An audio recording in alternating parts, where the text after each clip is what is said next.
મહાદેવ હરિઓમ જય માતાજી. આપણે આવી ગયા વાડીએ. વાડી આવી દેવાન છે પપ્પાને પેલું કામ હોય કાંઈ તો પાણી છાંટવાનું. અને પાણી છાંટવાનું હવે તો આપણે ગોડાઉનમાં ચાલુ થઈ ગયું છે. કાલે આપણે એમાં જ કામ હાલતું હતું તો પૂરું થઈ જાય નહીં? હા કરી જ દે, કારણ કે કાલે કેટલા 5-6 જણા આવ્યા હતા.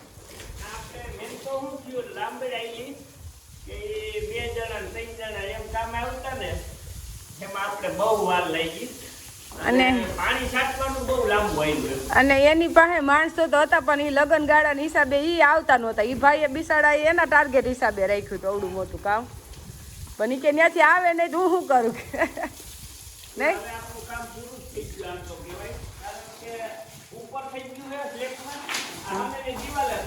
હવે 2 દિવાલ રહી.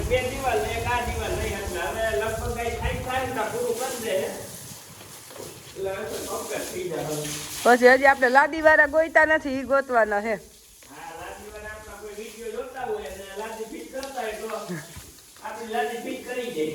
કોન્ટેક્ટ કરે દેવાનસિંહ પપ્પાનો એટલે જોઈ જાય પછી થાય ને.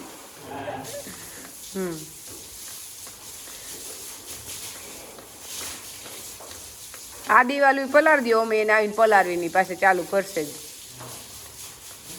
હા પ્લાસ્ટર કરવા હાટું પલારવી જ પડે ને. 6-7 જણા આવે શું વાર લાગે? એક દિવસમાં એટલું કામ કરી નાખ્યું.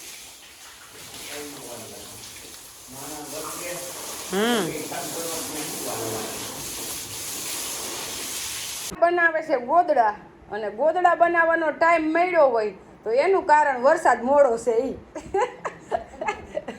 નકર આપણે ગોદડા પોરે નહોતા થયા. વરસાદ ટાઈમે થઈ જાય તો, પણ વરસાદ થઈ જાય તો આપણે ગોદડા નથી કરવા, પણ હવે થયો નથી એટલે ગોદડા કરી નાખીએ. કેટલા કર્યા? 4 કરી લીધા ગોદડા બનાવવાનું કારણ બ્લેન્કેટ તો તમે લ્યો તો 200-300 રૂપિયામાં આવી જાય. યા દેશી ને નો પહોંચે. દેશી નું નથી. આમાં શું છે ખબર? જો આપણે દેવાની સડી હોય, એનું ટી-શર્ટ હોય, મારા બુસ્કોટ હોય, બાની હાડી હોય, તારી હાડી હોય, આખા ઘરના બધાના કપડા હોય, એટલે એકબીજાના આમાં હે ને ભાવ ભેગો થઈ જાય. 300 રૂપિયાનું કે 500 રૂપિયાનું બ્લેન્કેટ લઈ લ્યો, હા ટી-શર્ટ, તો ઈ ઓછી હકો તમે. પણ આના જેવી મજા ન આવે, કારણ કે આમાં હંતાઈના હે ને કપડા હોય, એકબીજાની ભાવના જોડાયેલી હોય, એટલે ગોદડું ઓઢવાની મજા આવે. અને પાછું મેં તો બાના હાથનું બનાવે આ બધી. ઈ જોવાનું હા દેશી રીતનું. ઈ તમારી મમ્મીને આવડે છે એટલે મારી મમ્મીને તો આવડતું જ નથી. એટલે અમારે તો ખાલી કપડામાં જ મન બનાવી લેવાનું. હા એટલે અમારે બાન કંટાળો કોઈ દી આવે જ નહીં. અને બા તો એવું કહે છે કે હું જીવું છું ને ત્યાં લગન કે હું ગોદડા કોઈ પાસે બનાવીશ જ નહીં, હું જ બનાવીશ. લ્યો એ કે કોઈક મફત બનાવી દે ને તોય મને ન ગમે. અને બાની ટીપ એવી હોય એટલે આપણે તો જો ગોદડા આવડતા નથી એટલે આ વિષય નથી. આપણે બા કે એ બધી માન્યતા રાખી. બા એમ કે આમ તો આપણે એમ કે એમ. અને પાછું મેં તો બા બનાવતા હોય ગોદડું, અને ભાઈ જો વૈસો વૈસ હાઈલો જાય કે હું જઈએ, આનું કઈ નક્કી ન હોય. એ નાનો હતો ને તે ગોદડા બનાવતા જ નહીં બા. બનાવવા જ નથી. આ વૈસમાં હુઈ જાય ગોદડામાં.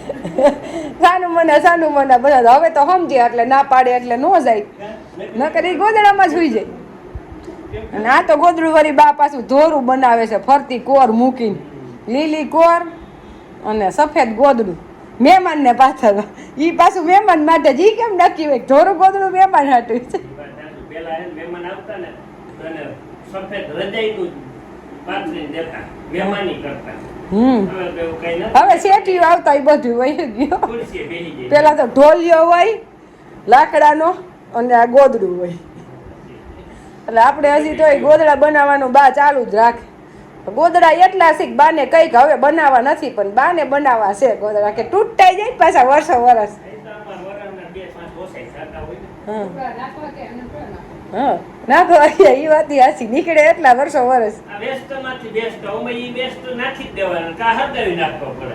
તો નાખી દો તો બધું ગંધારું થાય, અને હરગાવી નાખો તો તમારે જાય. એના કરતા વેસ્ટ માંથી બેસ્ટ નાખવાય ન પડે અને ગોદડું થઈ જાય. અને હજી ઘણાને એવું હોય કે બ્લેન્કેટ ને ઓઢવું ન ગમતું હોય, ગોદડું જ ગમતું હોય.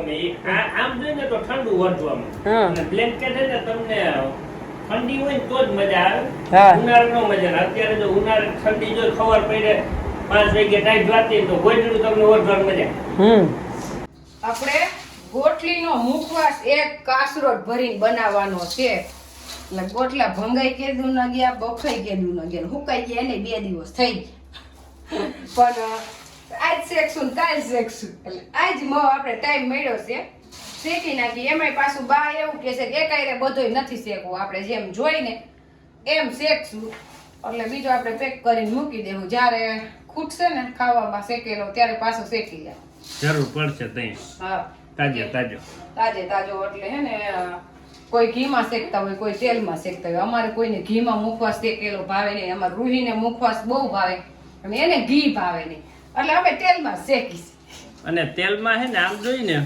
તો અમુક ટાઈમ જાજા ટાઈમ રહે ને તો એમાં હા નો આવે અને ઘીમાં હે ને હા આવવા મને એટલે આ તેલનો હારો અમારે બધે જો તેલમાં શેકેલો ખાય એટલે આપણે શેકી નાખી આટલો શેકવો થાય એક જ કારણ અને આ મુખવાસ આવ વેલો મોકત નહીં હા લગર આ કઈ ગોટલા આપણે કઈ ઉપયોગમાં લેવાના હોય નહીં હાઈ વેસ્ટ માંથી બેસ્ટ અને હંચર એક જોઈ બીજું કાંઈ જોઈ એની મીઠા સિવાય પણ મહેનત એવડી કેમ આખો દિવસ વયો છે હા જો ઓવરથી ગોટલી ભાંગો પછી એને બાફો ને કટિંગ કરો ને એટલે આખો દિવસ જાય પણ આપણે કઈ થોડી વસ્તુ બનાવતા આવડે નહીં અને ઓણ એક જો તો આપણે ગોટલા એકદમ એટલા સરસ નીકળ્યા કે એક ગોટલી ખરાબ નથી નીકળી બધાય ગોટલા સરસ નીકળ્યા છે નકર તો અડધા ગોટલા નાખી દેવાના હોય આ વર્ષે કેરીમાં બહુ બધા એમ કે સારું છે ગોટલી સારી જ નીકળી છે અને આમે સારું તમને ખાઈને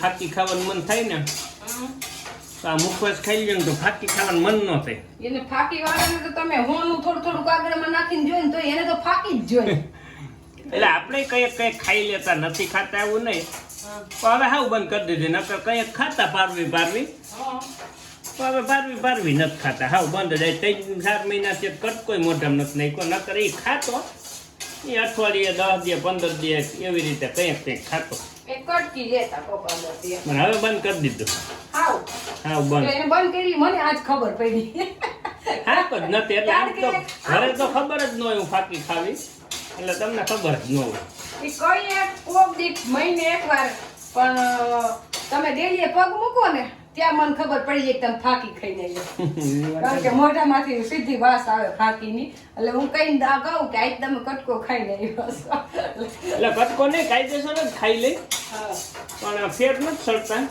પણ ખાવી નથી મનથી એમ આપણે સમજી ગયા હા સમજી ગયા કે ભાઈ આ ખરેખર વ્યસન છે ને નુકસાન કરે ફાયદો કઈ કરે એમ નથી અને આપને નડે અને વાહે પછી પરિવારને નડે એના કરતા કીધું ન ખાવે ખાતી અને ભાવ વધતા જાય તો નો ખા એટલે આપણે હવે ફાકી નામ નહીં 20 લેવાનું રૂપિયા થઈ ગયા હવે ફાકીને એના કરતા 20 રૂપિયાનું 10 રૂપિયા એના કરતા 15 રૂપિયા નાખીને અડધો લીટર દૂધ પી જાવ હાલ થઈ જાય હમણાં 30 રૂપિયા હમણાં થઈ જાય હા એ તો વધવામાં જ છે મોંઘવારી વધે હવે વરસાદની વાત રસોડામાં બફારો એની તો વાત જ થઈ નહીં ખાલી 5 મિનિટ રહી લે ને એટલે પૂરું હું તો રસોઈ બનાવીને ઉપર એસી વાળા રૂમમાં જ ભઈ જાઉં ઘડીક વાર ગરમી જેટલી થાય છે અઠવાડિયા થઈ જાય વરસાદ થાય તો વાડીએ કામે વયા થાય તો ગરમી નો થાય કામ કરવામાં નહીં જતું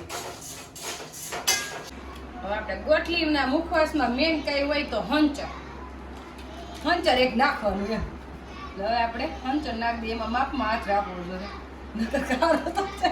તો એમનો પડ્યો રે હા વધી જાય મીઠું તો આજુ ખલે હે જ નહીં માપનું હે હાવ નોર કેમ નથી નાખ્યું ખબર તમને કેમ બાય બાય ખુશ સમજાઈ ગયું મેં કીધું થોડોક ખારો ઓછો હે કીધું અને હંચર નાખ્યું ને એટલે ખારું થઈ જાય હા બારનું મીઠું હોય માપનું ઓછું હોય એનું વધે નહીં મારું કઈ નક્કી ન હોય જ્યારે વધી જાય હું ખારું ખાવ એટલે હા ઘીમાં તાપે શીખો છે એકદમ સરસ શેકાઈ જશે કરશે ને પછી ડબ્બા ભરી